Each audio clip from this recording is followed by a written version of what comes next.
Ms. Susan Wahab, President of Palestinian Christians in Australia and other directors of PCiA lowercase a, very clear. Distinguished parliamentary representatives here this evening, both past and present. Bishop George Browning, other distinguished guests, ladies and gentlemen, friends all. I acknowledge First Nations people and their ancient and enduring connection with this land, together with those whose forebears came from Britain and Ireland, and those who have now made their home here from all over the world as we walk together as Australians all. It is an honour to have been invited to speak to you on this occasion, the inaugural Gala of Palestinian Christians in Australia. My wife Felicity and I feel very privileged to be able to join you for tonight's festivities. In the schedule for this evening, what I was about to say was billed as an endorsement speech, but I don't think you really need my endorsement. Nevertheless, as Lieutenant of the Equestrian Order of the Holy Sepulchre in New South Wales, I offer you, on behalf of the Order, sincere congratulations and good wishes. As many of you may know, the Order is one of two historic religious orders of chivalry in the Latin Rite Church. And because I'm talking to people from Palestine, I'm calling it the Latin Rite Church, not the Catholic Church, because of course in Palestine we are the Latin Rite. The other is the Order of Malta. The Order of the Holy Sepulchre has thousands of members throughout the world who give expression to their Catholic Christianity by both a spiritual and practical solidarity with the land in which we believe Jesus Christ was born, lived, suffered, died and rose again. Our spiritual solidarity is expressed through prayer and coming to know the Holy Land, well described as the fifth gospel, through pilgrimage. Pilgrimage is also one aspect of our practical support, given that so many Palestinian Christians, the living stones of the Holy Land, are able to make their living in an otherwise challenging economic and social environment by providing goods and services to pilgrims. I have myself experienced the joy of pilgrimage in the Holy Land with the assistance of local Palestinian Christian guides, sharing Mass and meals with Palestinian Christians, and experiencing with them in a small way life in the West Bank. I will never forget what I saw, and I hope to return again next year. The main expression of the Order's practical support is the annual provision of millions of US dollars raised around the world, including from Australia, to fund the works of the Latin Patriarchate of Jerusalem.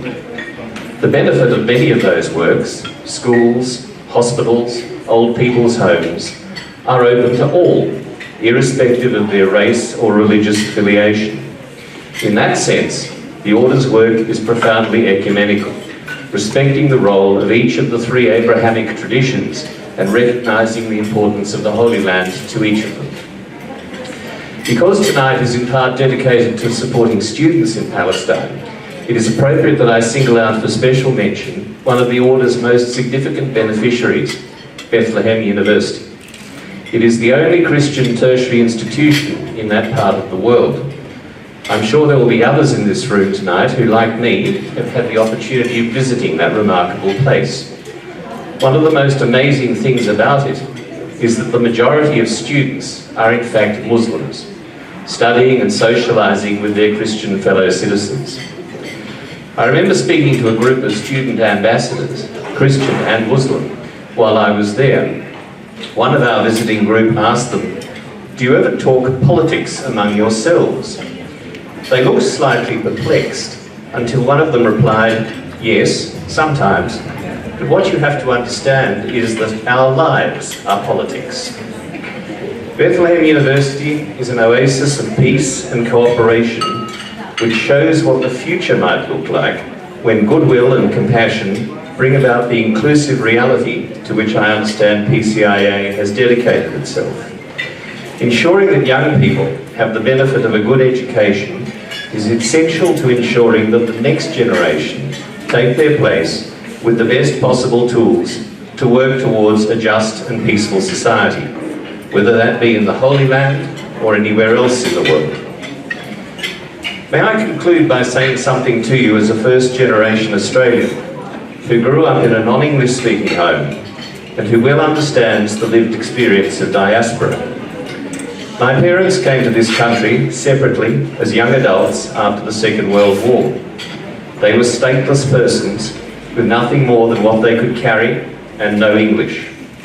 My mother's homeland, eastern Ukraine, is again the site of relentless war.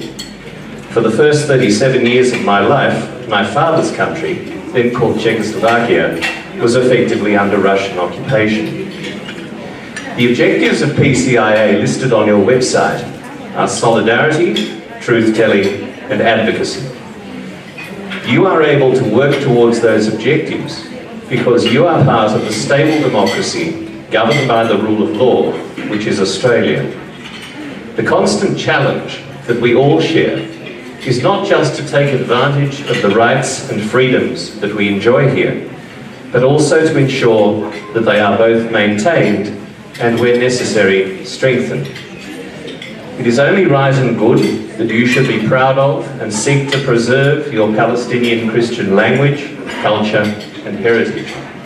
Australia is the richer for the gift you offer by sharing it with the rest of us. Our understanding will be enhanced by your advocacy, which, while vigorous, will, I am sure, be informed by your organisational values of compassion, equality and justice, respect for human rights, tolerance and reconciliation. I hope that tonight is the first of many positive steps that you will take as you weave your distinctive Palestinian Christian threads into the fabric which is Australia's unique and precious multicultural achievement. Thank you for allowing Felicity and me to share in this evening with you. Shukran.